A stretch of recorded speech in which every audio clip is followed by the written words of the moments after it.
Hello, everyone. Yes, I'm all Christmassy. It is Christmas and I'm doing a video. I must be out of my mind. But there is a topic that's grinding in my mind and I want to put it out here. And that is over the counter hearing aids, OTCs. And, I think we went into this terrain because we wanted to bring the price down of hearing aids for the users.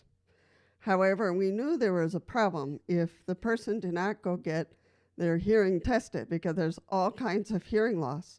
There is high frequency hearing loss, there is low frequency hearing loss, there's mid range hearing loss, and there is wax clogged ears in which you can't hear because of all the wax that's in there.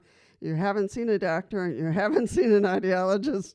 So we are a little bit complex in terms of our hearing loss. And it's really important to be able to go to the doctor and figure out what's going on, or go to the hearing specialist and figure it out. And that's what I would want. As your friend, as your host, that's what I would want for you to get checked and, to figure out what's going on and why are you losing hearing? Why are you having trouble hearing? So the question is why? And just so you understand, and granted, regular hearing aids, from a professional, from an audiologist can be a little expensive, but they can also help you in terms of payments and that kind of thing. Or you can save up your pennies. They don't have to cost $1 billion. But as your host, as your friend here on YouTube, I would want you to have a positive experience and not a negative one, because then if you have a negative, if you just purchase an OTC over-the-counter hearing aid, from Amazon or Walgreens, it might be a knockoff, it might be just a crappy hearing aid, and then you're going to have a negative experience, and then you're going to go to the next line, which is hearing aids don't work for me. And that's the danger zone, absolutely danger zone. So, and that's not where I would want you to go. I would want you to get the services you deserve and the hearing aid that's going to work for you, and it's going to help you with communication, that it's going to help with your everyday experience. Let's switch over for a second to glasses, for instance. You notice that you're getting headaches and it's hard to read and it's hard to see at a distance, and you just purchase a hearing aid from Walgreens. And it kind of helped you read, but it didn't help you with everything else, and it's giving you headaches, and you just get mad. Those $2 glasses didn't work either, so you just throw them in the garbage and you're just frustrated because those glasses didn't work. And the danger zone is to say, glasses don't work for me, I'm going blind or something.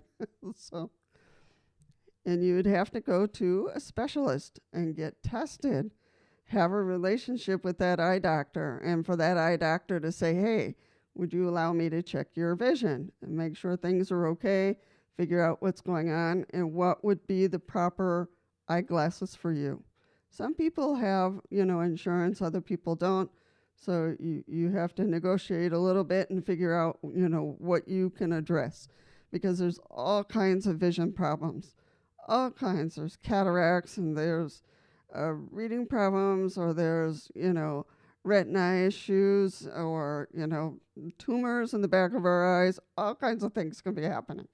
And it's really important for you to know what kind of vision loss you have and what's going to address it the best. So that's what I would want you to do. So you get my drift. You get my drift with the glasses. So let's switch over to hearing aids. Hearing aids have like a little chip in them, and it's supposed to have all kinds of programming in there for you, for that program to match your type of hearing loss. But if you don't know what type of hearing loss you have, and you just purchase an over-the-counter hearing aid that doesn't have a chip, it just amplifies sound, and you don't have any control to set it or to change it, it's going to be a mess for you, and it's going to be very frustrating for you. So, as your friend, as your host here on YouTube, what I would want you to do is to go to a place where there is an audiologist or a technician to get your hearing tested appropriately, and for you to learn what type of hearing loss you have, so that you can get a hearing aid that matches your needs. That's what I would want for you, because otherwise you can slip into that slippery slope area in which you say, oh, no hearing aid works for me. I already tried that. I bought one on Amazon. And Amazon does a lot of good work.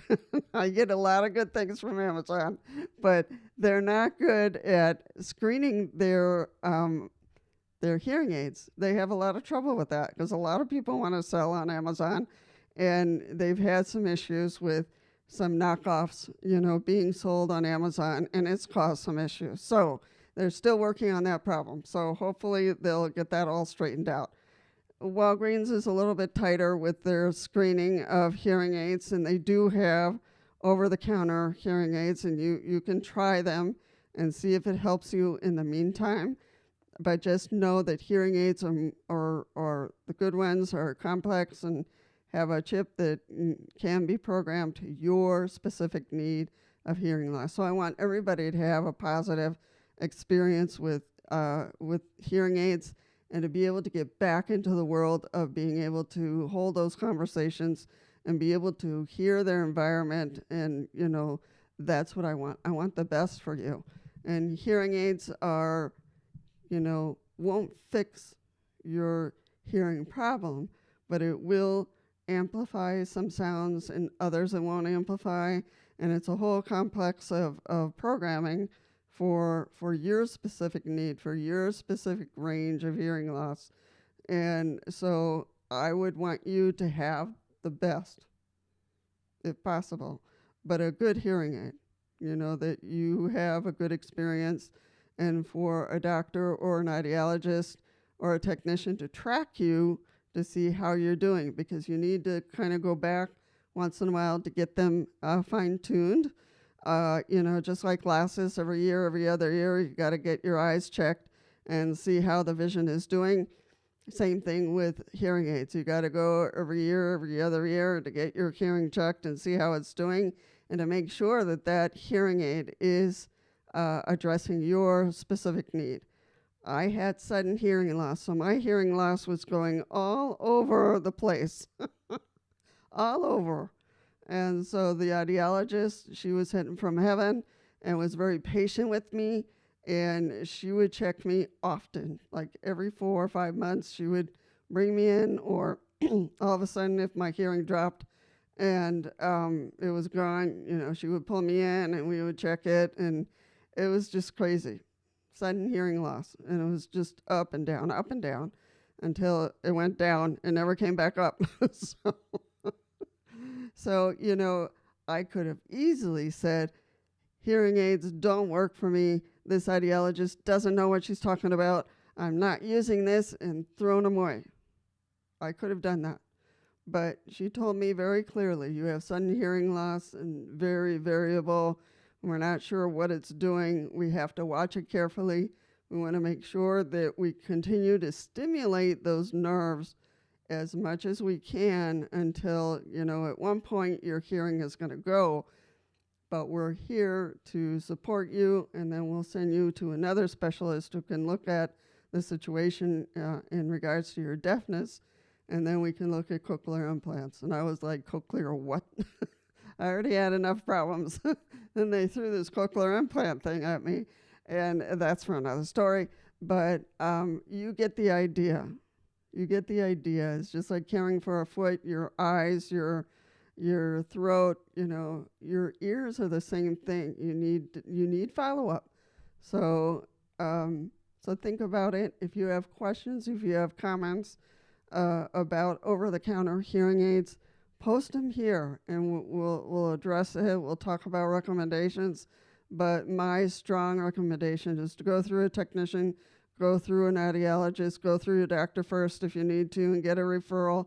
but your hearing is very precious, very fragile.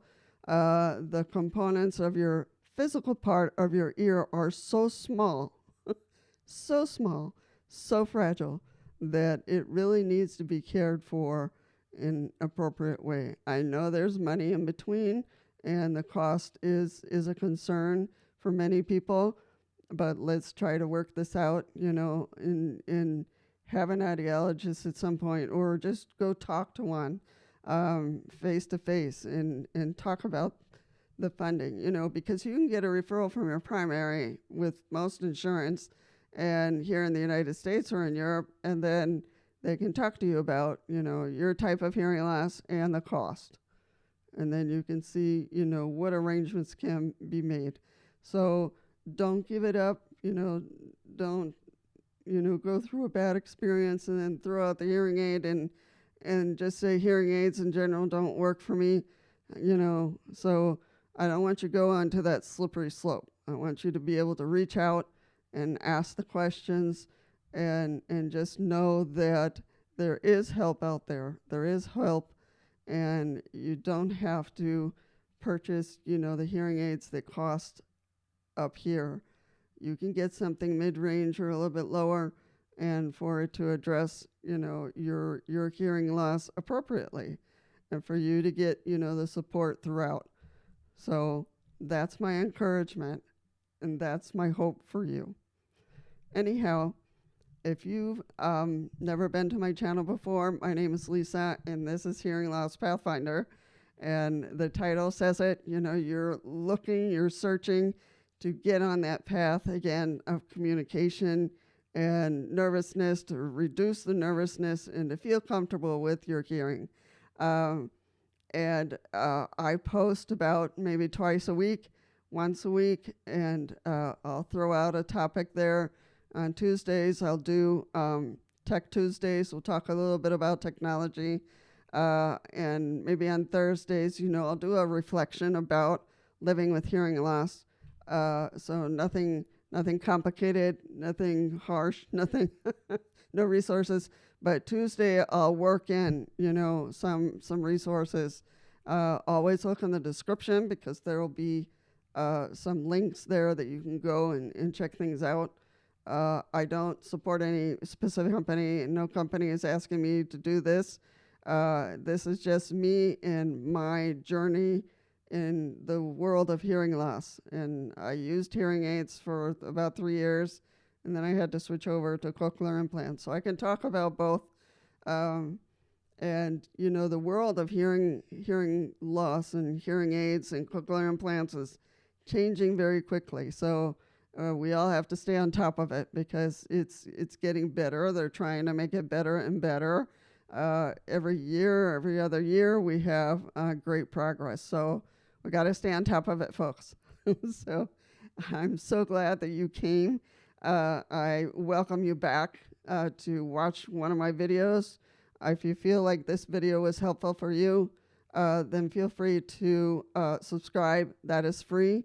And to like, the likes help spread around this video through the YouTube world, and the subscription helps the channel grow up a little bit. We're a small channel, we're a humble channel, so welcome to you, and thank you for coming, and I'll see you in the next one.